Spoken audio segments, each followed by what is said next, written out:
Welcome back. नमस्कार दोस्तों, एक बार फिर से आप सभी का स्वागत है हिंदी साहित्य में। आइए आज देखते हैं जो नेट का री एग्ज़ाम होने वाला है और भी आगे जो भी नेट की परीक्षाएं होने वाली है उससे जुड़ने के लिए उससे जुड़े 30 से ज़्यादा क्वेश्चन यहाँ पे हम देखेंगे, अभ्यास करेंगे। यानी क्वेश्चन देखेंगे, आंसर देखेंगे जिससे उसका अभ्यास हो।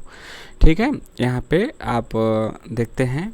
जैसे कि पहला क्वेश्चन है, निम्नलिखित में से कौन द्रविड़ परिवार की भाषा है? उड़िया, बांग्ला, असमिया या फिर कन्नड़ यहाँ पे ऑप्शन है। तो द्रविड़ परिवार की जो भाषा है वह आपका है कन्नड़। नाम से ही लगेगा द्रविड़ परिवार की भाषा। जैसे कि हिंदी, उड़िया, बांग्ला, असमिया आदि भारोपी परिवार की भाषा हैं। जो ऊपर की 3 ABC है, जबकि जो द्रविड़ भाषा यानी कि जो हमारी साउथ की भाषा है वह द्रविड़ भाषा में आ जाती है, जिसमें कि साउथ की भाषा मतलब ज़्यादातर जो साउथ में है, जैसे कि कन्नड़, तमिल, तेलुगु और द्रविड़ परिवार की भाषा। ए दुनिया। अगला क्वेश्चन है, किस क्षेत्र की बोली को काशिका कहा गया है? काशिका। देखिए क्वेश्चन बार बार बार बार बार बार आ गया है, तो मतलब अब नहीं आए, हो सकता है अब ना आए इस समय के अनुसार, लेकिन आपको हो सकता है मिलाने वाले में दे दे, मतलब डायरेक्ट ऐसे ना दे, क्वेश्चन पूछने का तरीका बदल दे, लेकिन क्वेश्चन तो जो कंटेंट है वह तो यही रहेगा।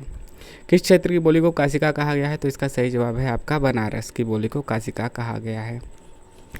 अगला क्वेश्चन है, देवनागरी लिपि की उत्पत्ति किससे हुई है? तो इसका जो सही जवाब है, देवनागरी लिपि की उत्पत्ति हुई है ब्राह्मी लिपि से।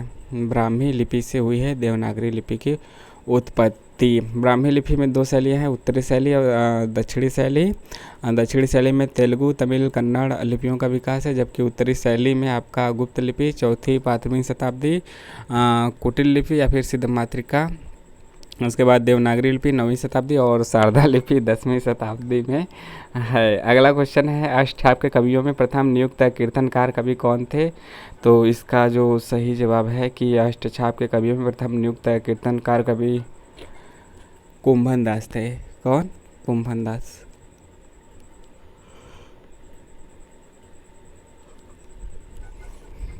आगे है, अगला है मतलब इसमें आप देख सकते हैं, यह देता है कुंभन दास, सूरदास, परमानंद दास, कृष्णदास। ये जो 4 हैं इनके जो गुरु हैं वल्लभाचार्य हैं। बाकी जो 4 हैं, गोविंद स्वामी, छेद स्वामी, चतुर्बुदास, नंददास, इनके जो गुरु हैं विट्ठलनाथ हैं। और यह चीज़ें ज़रूर याद रखें कि यही आपके अष्टछाप के कवियों का क्रम है। देख लेते हैं, कुंभन दास 1468, सूरदास 1478, परमानंद दास 1493, कृष्णदास 1496, गोविंद स्वामी 1505, छेद स्वामी 1515, चतुर्बुदास 1530, नंददास 1533। अगला क्वेश्चन है, जैसेकृत पद्मावत क्या है? पुराना काव्य है, धर्म काव्य है, रूपक काव्य है, फिर चंपू काव्य है? तो इसका सही जवाब है रूपक काव्य है। अगला क्वेश्चन है, जैसेकृत पद्मावत जो कि 1540 का है, मतलब इसी की व्याख्या है। 1540 पद्मावत उच्च कोटि का प्रबंध काव्य है। डॉक्टर नगेंद्र ने इसे प्रतीकात्मक या फिर रूपक काव्य कहा है। तो दिए गए आंसर आपका यहाँ पे रूपक हुआ है। यहाँ पे नो नो नो नो, इसे समासोक्ति काव्य भी कहा जाता है, यह भी याद रखें। अगला क्वेश्चन है, बसो मेरे नैनन में नंदलाल किसकी पंक्ति है? तो इसका सही जवाब है मीराबाई। मीराबाई मीराबाई मीराबाई मीराबाई। ये हुआ है क्या? नहीं।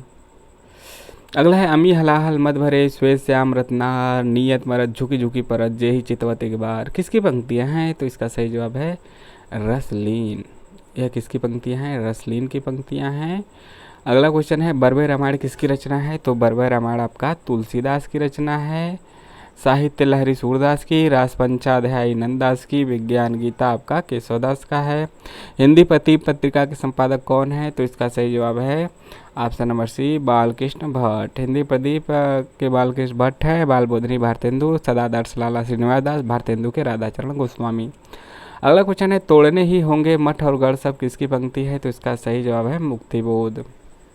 यदि यह यहाँ की सभी जो क्वेश्चन हो चुके हैं तो आप फिर भी इसको कर सकते हैं ताकि रिवीजन हो जाए। अगला क्वेश्चन है आपका, आवारा मसीहा किसकी रचना है? तो यह तो बिल्कुल इजी क्वेश्चन है, विष्णु प्रभाकर की रचना है। आगे देखते हैं, शरद चंद्र चट्टोपाध्याय के जीवन पे है। अगला क्वेश्चन है पशु पक्षियों पर लिखित महादेवी वर्मा का रेखा चित्र संकलन किस नाम से जाना जाता है? तो यह सही जवाब है मेरा परिवार। यहाँ पे हम सभी इनकी रचनाओं को देख सकते हैं। महादेवी वर्मा के रेखा चित्र मेरा परिवार में महादेवी वर्मा ने किसका किसका जिक्र किया है? नीलकंठ का जिक्र किया है। नीलकंठ क्या था? मोर था। गिल्लू गिलहरी, सोना हिरनी, दुर्मुख खरगोश, गौरा गाय। देखिए आजकल यहाँ से क्वेश्चन पूछे जा सकते हैं रचनाओं के अंदर से। नीलू कुत्ता है, निक्को नेवला है, रोजी कुतिया है, रानी घोड़ी है इत्यादि पशु पक्षियों का वर्णन है। जबकि पद के साथ ही 1956 महादेवी वर्मा का संस्मरण है। अगला क्वेश्चन है रामचंद्र शुक्ल की आलोचनात्मक कृति कौन सी है? तो इसका सही जवाब है रस मीमांसा है। कौन सा मीमांसा? रस मीमांसा है। इसके अलावा रस सिद्धांत स्वरूप एवं विश्लेषण किसका है? डॉक्टर आनंद प्रकाश दीक्षित का है। काव्य मीमांसा राजशेखर का है। वांग्मय विमर्श विश्वनाथ प्रसाद मिश्र का है। अगला क्वेश्चन है मनोविश्लेषणात्मक शैली के उपन्यासकार कौन है? सही जवाब है इलाचंद जोशी हैं। आगे है न्यूनिया किस उपन्यास के पात्र है? तो इसका सही जवाब है वाणभट्ट की आत्मकथा, ऑप्शन नंबर डी। ठीक, अगला है ठेले पर हिमालय किस विधा की रचना है? तो इसका सही जवाब है यह ठेले पर हिमालय क्या है? एक प्रकार का आपका निबंध है 1958 का।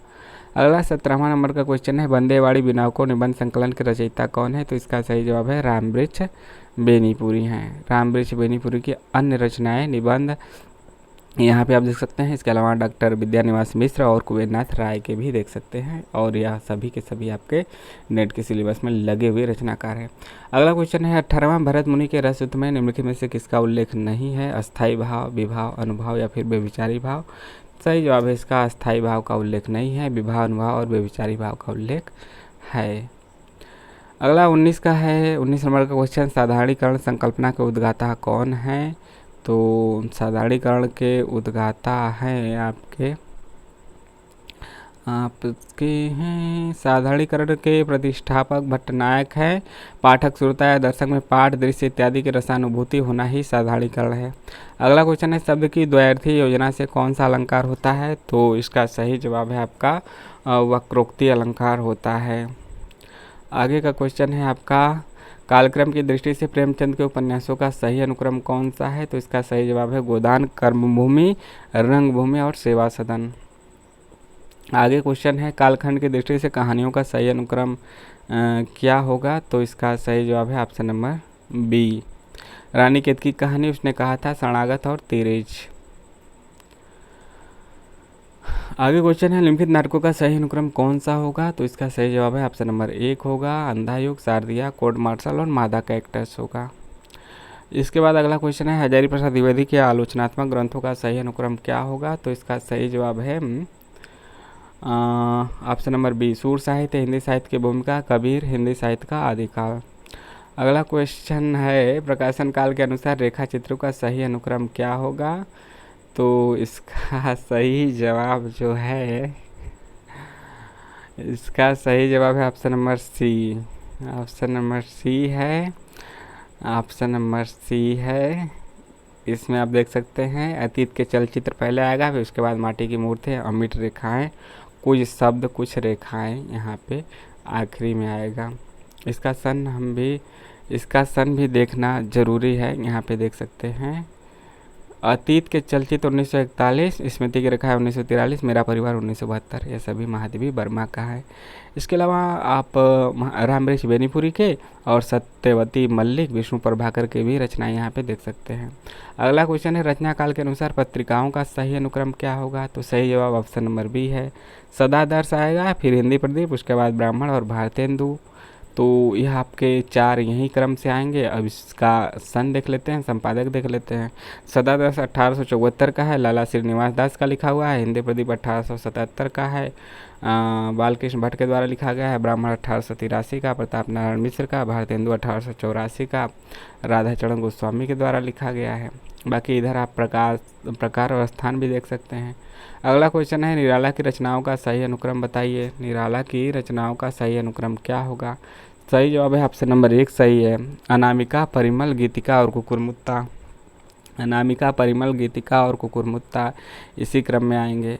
अनामिका, परिमल, गीतिका और कुकुरमुत्ता यहाँ पे 1923 अनामिका, परिमल 1930, गीतिका 36 कुकुरमुत्ता 1942 का है। इसके अलावा भी आप बाकी रचनाओं के प्रकाशन वर्ष देख सकते हैं। एक चीज़ और याद रखिए कि सूर्यकांत त्रिपाठी निराला की प्रथम कविता जूही की कली 1916 की है। अगला क्वेश्चन है कामायनी के सर्गों का सही अनुक्रम क्या होगा। तो जो दिए गए हैं चिंता, काम, आशा, श्रद्धा, इसमें से जो सही क्रम है वह चिंता, आशा, श्रद्धा और काम है।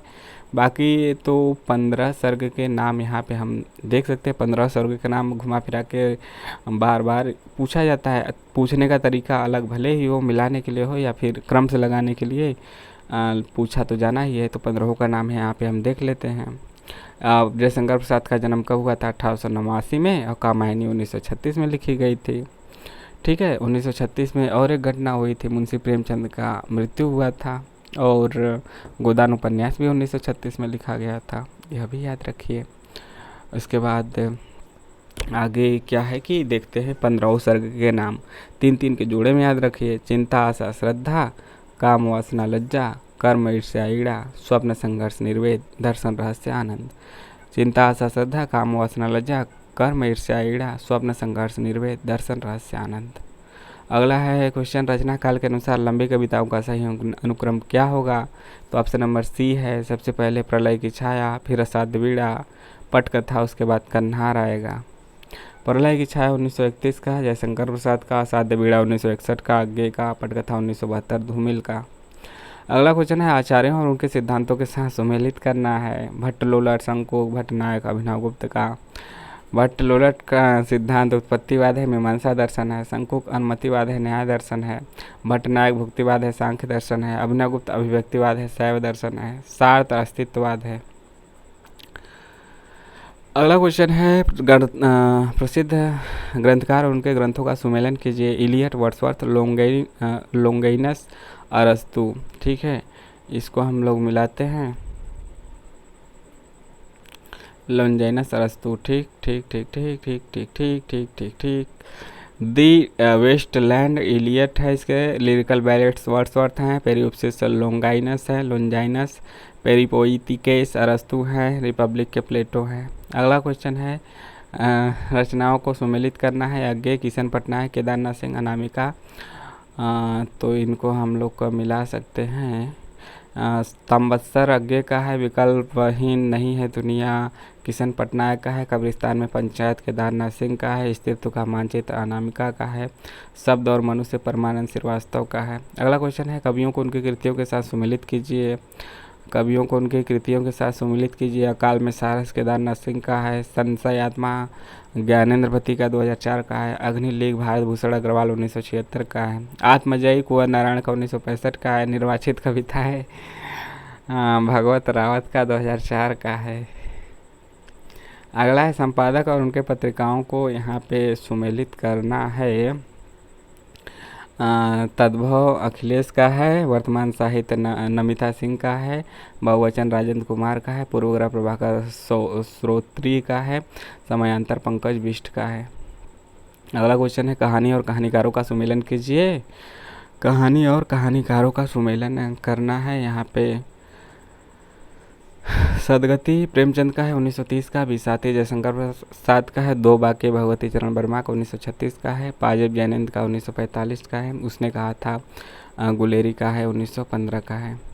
अगला क्वेश्चन है पंक्तियों के साथ कवियों का सुमेलन कीजिए। शेष, महेश, गणेश, दिनेश यहाँ पे हमें सुमेलित करना है। शेष, महेश, गणेश, दिनेश, रसखान। मन लेते पैदेत छटांग नहीं घना, जैसे उड़ी जहाज को पक्षी सूरदास। गिरा अनयन नयन बिनु पानी तुलसीदास का है। अगला है रचना के साथ उनकी विधा को सुमेलित कीजिए। रचना के साथ उनके विधा को सुमेलित करना है। शब्द और मनुष्य, काशी काशी, इला, पैरों में पंख बांध कर। तो यहाँ पे शब्द और मनुष्य परमानंद श्रीवास्तव का आलोचनात्मक ग्रंथ है। काशी काशी काशीनाथ सिंह का उपन्यास है। इला प्रभाकर श्रोत्री का नाटक है। पैरों में पंख बांध कर रामवृक्ष बेनीपुर का यात्रा साहित्य है। मिठौआ अष्टभुजा प्रसाद शुक्ला का निबंध है। अगला है उपन्यासों का उनके पात्रों के साथ सुमेलन कीजिए। रंगभूमि मतलब सुमेलन यहाँ पे करना है। ठीक है ठीक है, मिला लेते हैं। देखिए उपन्यास और उसके पात्र हैं। झूठा सच तो आपके सिलेबस में है ही। झूठा सच तो आपके सिलेबस में है ही। रंगभूमि जो है इसकी पात्र है सोफिया है। और इसके बाद झूठा सच, झूठा सच का क्या है कोई, झूठा सच का है आपके तारा है प्रमुख पात्र तो यही है, तारा ही है। इसके बाद त्याग पत्र, झूठा सच मतलब नेट के सिलेबस में है। त्याग पत्र की बात की जाए तो त्याग पत्र के मृणाल हैं, और आपके अंधेरे बंद कमरे में इसके हैं आपके नीलिमा, अंधेरे बंद कमरे के नीलिमा, रंगभूमि की सोफिया, झूठा सच की तारा। तारा तारा प्रमुख पात्र है और सबसे ज़्यादा त्रासदी का शिकार भी होती है। ठीक, त्याग पत्र के कौन है आपके त्याग पत्र के आपके मृणाल है। ठीक, त्याग पत्र के मृणाल, झूठा सच के तारा, अंधेरे बंद कमरे के नीलिमा, रंगभूमि की सोफिया। तो इस प्रकार से यहाँ पे हुआ। यहीं मतलब 30 से ज़्यादा हम लोग क्वेश्चन देखने के लिए आपने ऊपर देखा होगा कि 30+ क्वेश्चन देखेंगे, यहाँ पे हमने 38 क्वेश्चनों की चर्चा की। आपको कैसा लगा ज़रूर कमेंट के माध्यम से बताइए। मिलते हैं नेक्स्ट वीडियो में, तब तक के लिए जय हिंद जय भारत। हाँ, चैनल को सब्सक्राइब करना ना भूलें। नमस्कार।